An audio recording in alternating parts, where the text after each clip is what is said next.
Bonjour à toutes et à tous, c'est parti pour préparer ce gâteau ensemble. Et on commence par la génoise. Je vous mets le lien de la recette en détail. Et ici, je vais aromatiser avec du zeste de citron.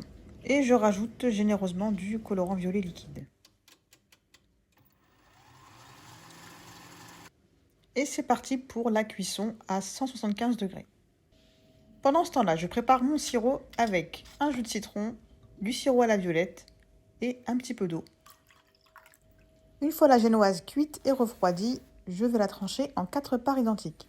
Je te fais également une vidéo pour le détail du tranchage de la génoise et du montage du gâteau.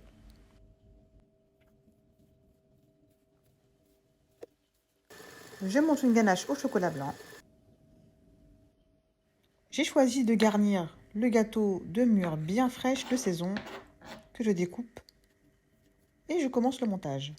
J'imbibe bien la génoise avec le sirop précédemment effectué. Je poche un cercle de crème. Ensuite, j'aplatis au milieu pour bien uniformiser la garniture. Je rajoute mes mûres. J'imbibe la tranche du dessus et je viens la poser sur la première tranche et ainsi de suite avec le reste du gâteau. Une fois que c'est fait, je vérifie que le gâteau est bien droit et je vais commencer le glaçage. Alors ici, j'ai été bien généreuse sur les cercles de crème entre chaque couche de gâteau pour pas avoir les mûres qui déteignent. Je peaufine mon glaçage et je m'arrête quand le résultat me convient.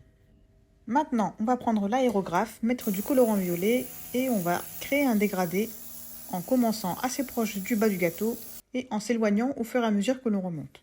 Ensuite, on va pocher les tiges avec la douille 2 mm. J'incorpore du marron, du vert citron et du vert menthe à un peu de crème et je mélange bien. Ensuite, je vais pocher les tiges de tailles diverses tout autour du gâteau.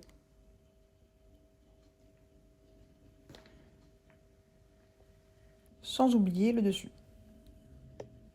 Une fois que c'est fait, on réutilise la même douille et on va pocher les petites fleurs. Ici, j'ai choisi un colorant en poudre qui est beaucoup plus intense que le colorant liquide. Ensuite, on va s'armer de patience et pocher chaque petite fleur en ligne horizontale sur chaque tige. Voilà, on a fini. J'espère que ça te plaît. Si c'est le cas, n'hésite pas à liker, à t'abonner à la chaîne et à venir me suivre sur TikTok et sur Instagram. À bientôt.